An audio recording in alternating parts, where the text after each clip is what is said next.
Good afternoon, everyone. Really excited to be here. Excited for this talk. What we're going to talk about today is going from billions to trillions, campaign financing for the Sustainable Development Goals.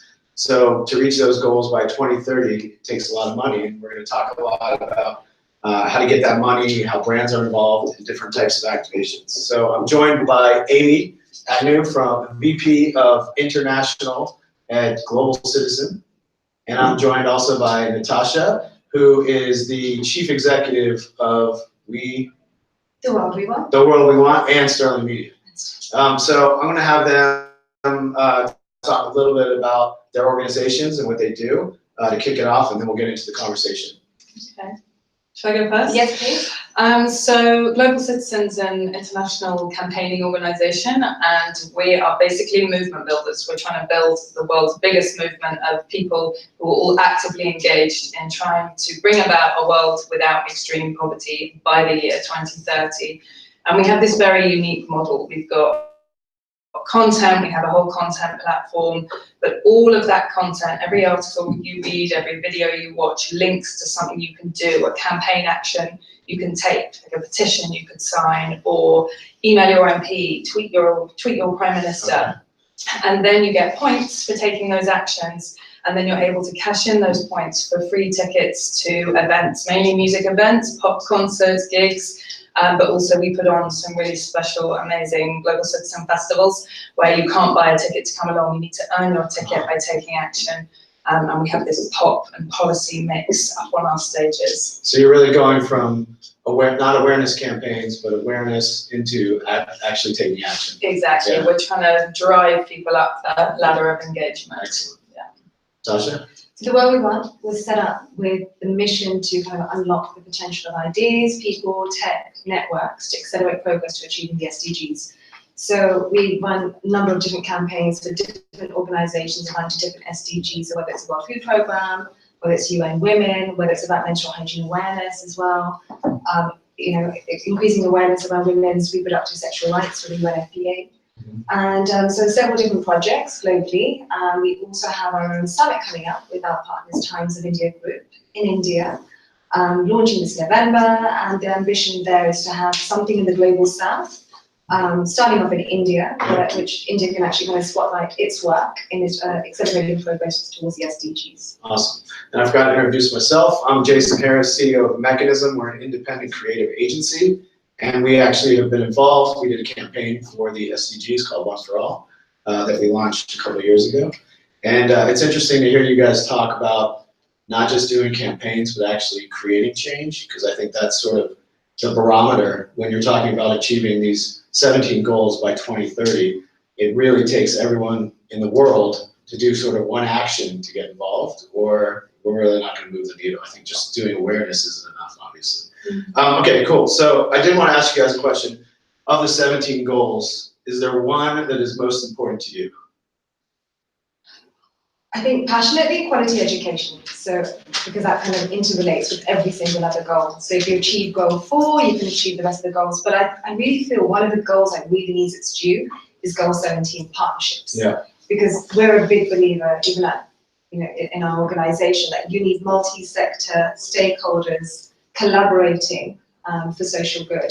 There's not one single institution in this world that's going to solve the world's problems. We all need to work together. So whether it's media, talent, government, corporates, NGOs, civil society, every sector needs to come together to create that impact. So goal number 17. Number 17, okay. And for me, I mean, no poverty, number 1, is my bread and butter, and that's what I'm working for every day. Right. But I do think with gender equality, if we got that goal sorted, a lot of the others would fall into place. I agree. And I think it's interesting what you said, Natasha, how everyone has to do their part, and it's interesting that the 17, while individual goals, they're all interlinked.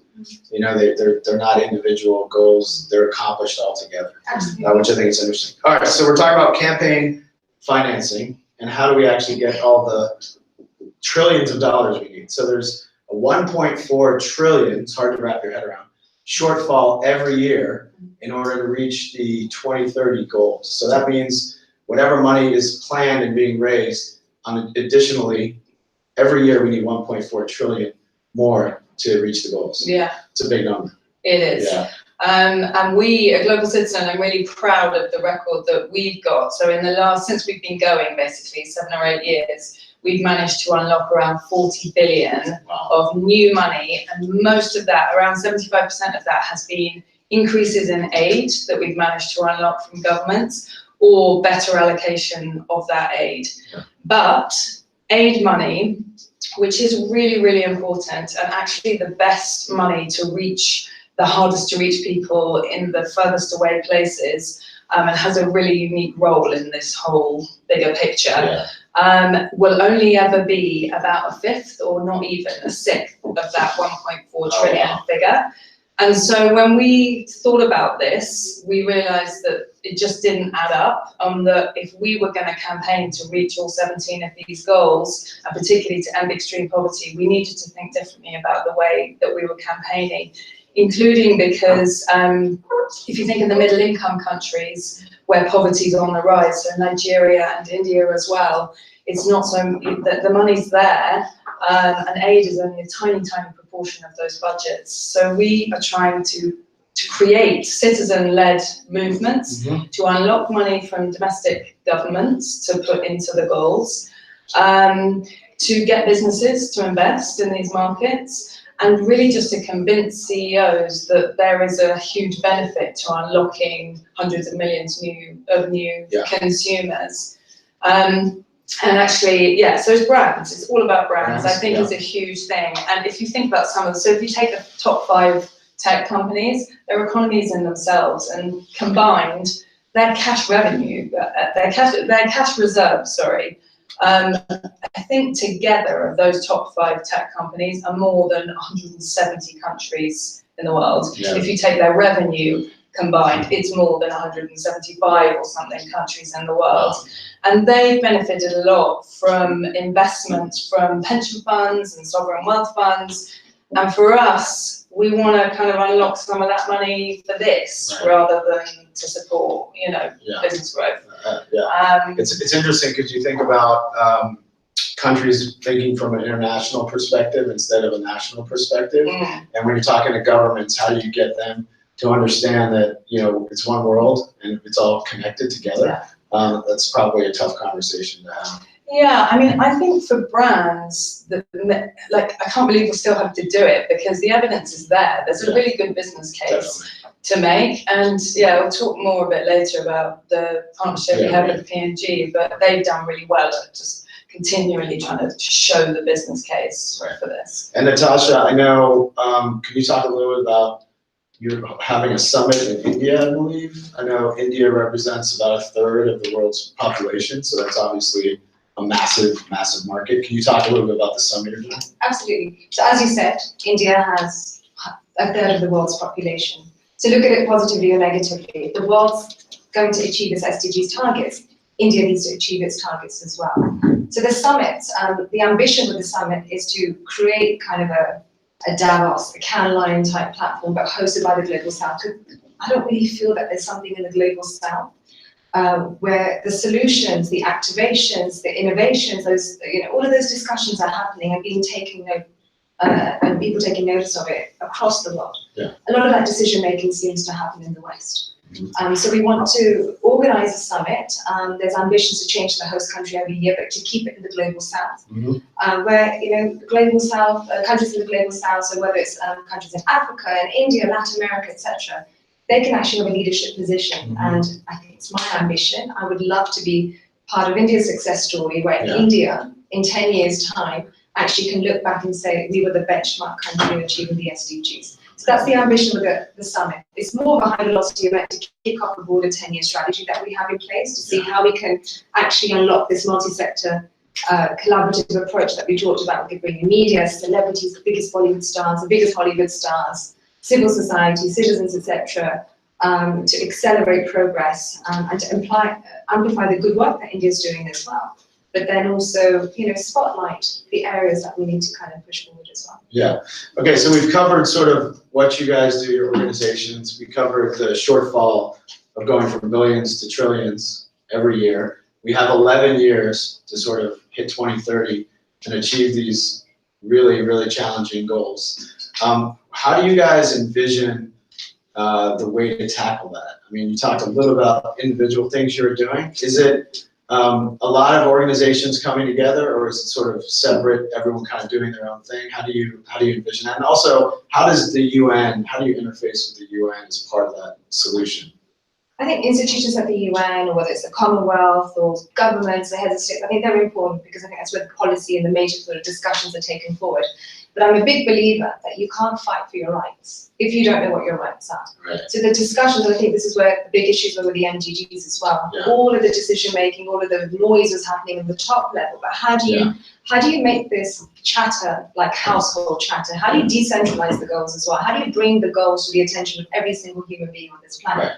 And that takes effort across the board. Again, just talking about various different institutions, different sectors coming on board for that common good. You need to have this sort of shared common sense of purpose as well, and I think that's where global citizen comes in. As I'm a global citizen and I have a shared value with my brother and my sister from Latin America or Africa or America, whatever. It's one planet, right? So we don't even have a plan B to go to. So we're all in it for the end game, and everybody has their part to play, whether it's one person, 100 person. Those 100 people can inspire 1 million people, and 1 million, 1 billion. So it's a collective effort. It's really interesting because I hear that a lot, that the prior goals suffered from not activating the billions of people on planet Earth, and really just it was sort of the higher ups in closed door sessions that were figuring out how to tackle that and the finances. And it seems that both marketing, advertising, communication, social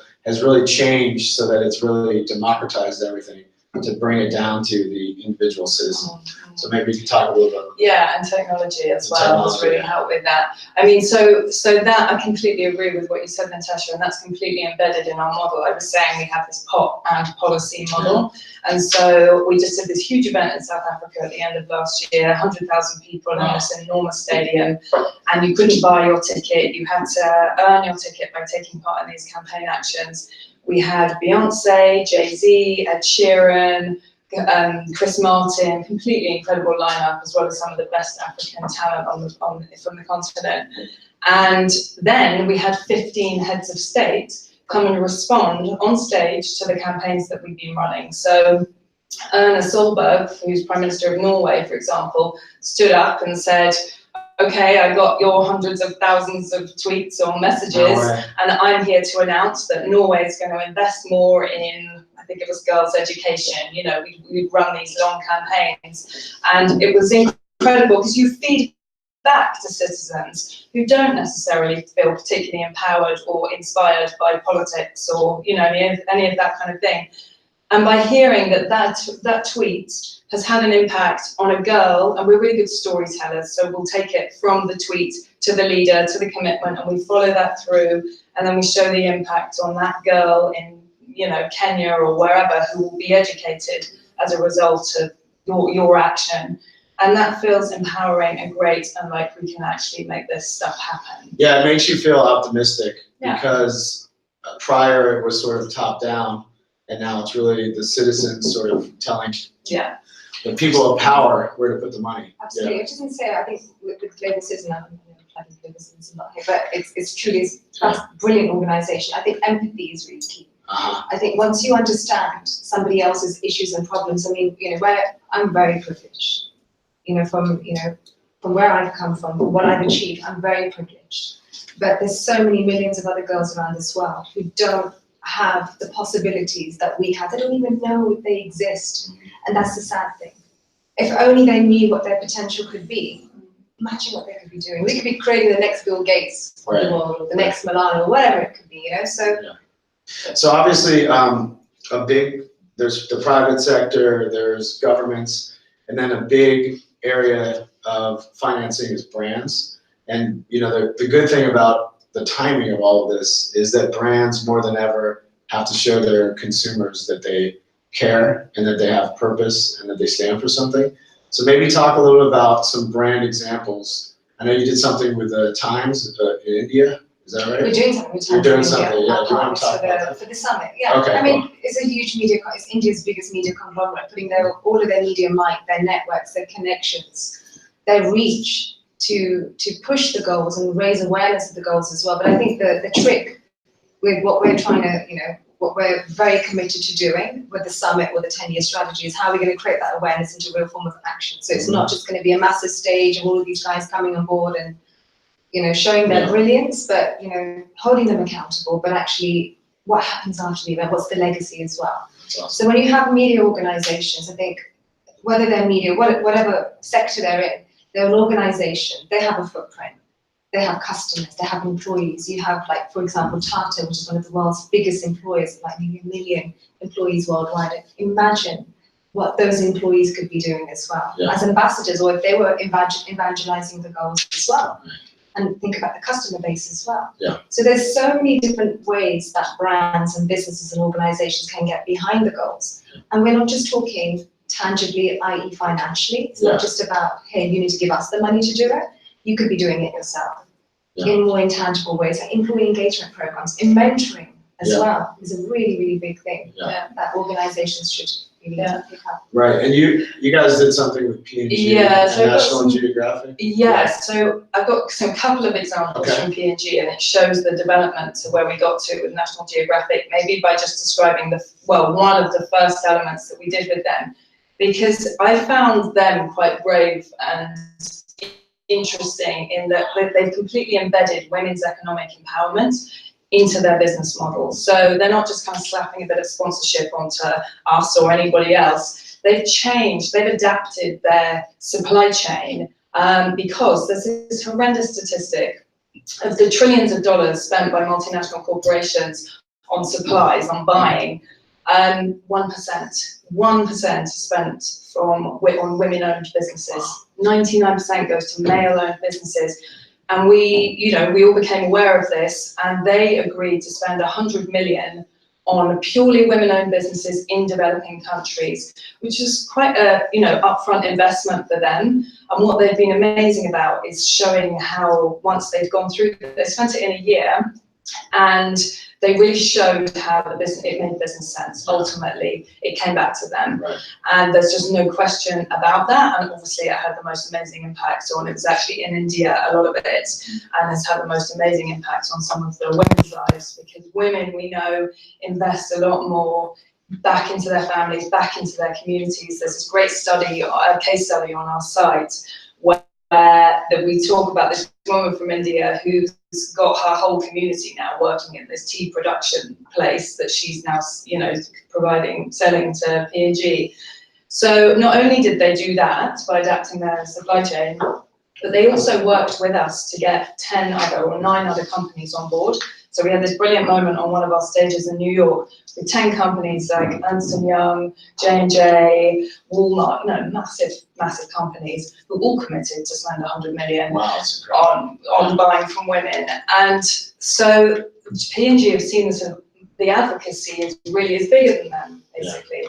So that's been exciting. And it's good they're taking a leadership position. Exactly. It's really, really impressive. And it's a great story for their customer base and staff. And when you guys go to brands, to work with brands, how do you approach sort of telling their story and weaving it into achieving the goals? Because obviously they want to do good, but they need their business to be propped up also.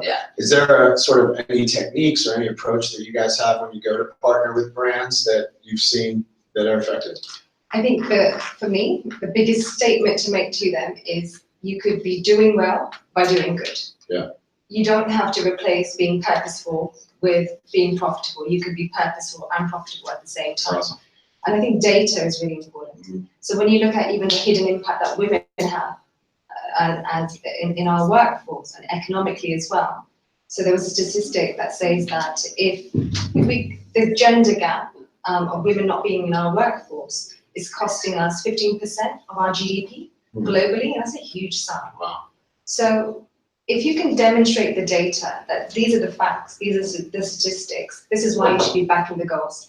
And I think from a brands are businesses at the end of the day as well. So you've got to present the business case. So this is the ROI that you'll be generating, which will impact you socially, emotionally, economically, financially as well. So demonstrate the business case. You've got to talk to them as if you're a business and on business terms as well, for them to understand why this is so important. And if you want to be very, there's a bigger, wider conversation there to have in terms of this is the impact that you're going to be making nationally or locally or globally. But if you just want to focus on yourself as a business and how much money you can make, you could be making a lot of money as an individual entity as well. Because if you're a sustainable business, balancing the whole sort of, impact on people and planet and profits, you can see yourself as an individual entrepreneur, how much money you could be saving. When you think about your supply chain, like Amy's talking about supply chain, when you talk about your capital, when you talk about the fact that your resource capital could be eroded because of climate change or whatever. So when you start understanding how much it can even affect you and your business and your bread and butter, you probably would take a bit more notice as well. And from our perspective, another really tangible example, again with Procter & Gamble, because we're trying to create these citizen-led movements that are demanding change from brands, from governments, from everybody, individuals, wealthy individuals, we decided that broadcast was a really effective way of reaching millions and millions of people. So we came up with this concept with partner Radical Media, it's a series called Activate, coming out in September on the National Geographic Channel. 6-part series in 172 countries that will be screened, 43 languages, and each episode links to one of these goals basically. And it does amazing storytelling. I watched a couple of the rough cuts a couple of nights ago and just was in floods of tears. It's incredibly moving and great TV basically. And what we hope is that this will, really get out to a lot of people. We did it in partnership with P&G, who got their brands, which are featured in each of the episodes. So quite a lot of media spend from these individual brands, like Tide, who have this water purification tablet, and Always the sanitary towels, and Head and Shoulders, obviously shampoo. And so they put their media spend into this, and it's great storytelling, lots of experts, lots of partners who are talking about the challenges and the progress that we've made. And I think we've seen a lot of these amazing nature and Blue Planet type documentaries that have completely changed the way we all behave. And what I hope is that this will broaden that a bit and join the planet and the people aspect of these goals. And awesome. When is Activate launch? So September. Yeah. Okay. Everyone watch that. And then I was going to say yeah. one thing actually, just in continuation of what Amy was saying, is that with businesses and organisations and the private sector, I think you have like an individual who becomes a CSR head, which is important. But I think a company should remember that their commitment to society and achieving the SDGs isn't just a CSR objective. It needs to be part of your DNA of your business. It needs to be ingrained it needs to be ingrained as it's part of your own personal value system as well. That cuts across, not because it's just a tick box. And I've ticked my CSR box, so to speak. But switching gears for a second, I know this is all very heavy, right? What do you think about tone when you're working with a brand? Because I know you did something with the Spice Girls, which is a different tone than you might think of as the documentary series that Amy's working on. Can you talk a little about how that works in terms of tone and what your feelings on it? I think it just rests on the principle of popular culture for social good. So how can you use celebrities and their status and their persona not just to entertain but inspire action? Mm-hmm. So what we did is actually a brilliant idea by Richard Curtis, and back in 2016 or something, it was the 20th anniversary coming up with the Spice Girls song "Wannabe." How old they were at that point, in 20 years. Yeah, I remember that. And so he came up with a brilliant idea, him and his creative team, to let's do a remix of What I Really Really Want, but in line through the lens of the SDGs. So what do I really, really want for girls and women? Right. So it was a short 60-minute remix of the 60-second remix of the song, featuring talent from across the world. So big stars from Africa, big Bollywood actress. So it was, we were part of that whole putting together of the film, right through to taking it out to Cannes 9, to taking it out to the world as well. So raising awareness, broke the internet in 2 days, 150 million views in a day, etc. Yeah. So really kind of leverage the digital medium to reach masses and millions. Yeah, so it really has to be a mix of, however you can get the word out, right? Pop culture, summits, experiences, music, Yeah. There's a lot of ways to get out And there. activate, I said I was in floods of tears, and I was, but it's also really uplifting because you see it links to the campaigns that we're doing, and you see the change, the really systemic change that we're brought about, like water systems being provided for people, millions of people, thanks to citizen action. So there's a happy side as well. So you guys are real experts leading, waving the banner to achieve the goals by 2030. So we have 11 years.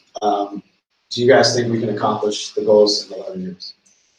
I think we have to. I think, I was saying earlier, I don't feel very happy about living in a world where people are living in extreme poverty, and some of these Activate series brought it home again about how dire the situation is, seeing this young mother pouring this revolting contaminated water into her 6-month-old baby's mouth. It just doesn't sit well with me, obviously, and it doesn't sit well with any of us, and I think we have to do everything we can to build this into the way we live, the way we work, everything that we're doing. So yeah, I think we'll get there. Think we'll get there? I think we'll get there. Natasha? I think so too. I think we've got 10 years, so fairly quite a bit of time, but I think everybody has to step in.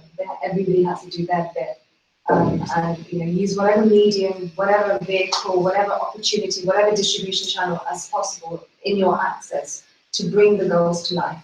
I love sort of the theme of this conversation, that what you guys are really talking about is going from sort of creating moments to really creating movements. Mm-hmm. So not just doing like one-off things, but really creating movements behind it where citizens are engaged and activated. And I think that's really how we have to be thinking about it moving forward. We're wrapping up, so I'm just gonna have you guys look at the camera and say as succinctly as possible, if you're pitching a brand that's watching, how do you pitch them to get involved? How would you do that? So, well, I would say as Global Citizen, we've become really good at talking to brands and helping them not just take their money and slap it on a sponsorship for various different things, but really, as Natasha was saying, how to embed the global goals into everything you do, both in a profitable and also sustainable way. And so we, as Global Citizen, would love to talk to all brands out there because we think every single brand has got a role to play in all of this, and we can help work that out. I echo everything that Amy said, but I'd also say, I think just to remember that, as I was saying earlier, you can be purposeful and you can be profitable at the same time, and you could be doing well by doing good. And I think the satisfaction that you as a company, as an entrepreneur, as an individual can feel when you realize that you've actually created impact and made a change, I think nothing can ever compare to that. All right, great. Well, thanks, Amy and Natasha, for a great conversation. For more information, go to Sterling Media, look up Global Citizen, and find out more about the great things these folks are doing.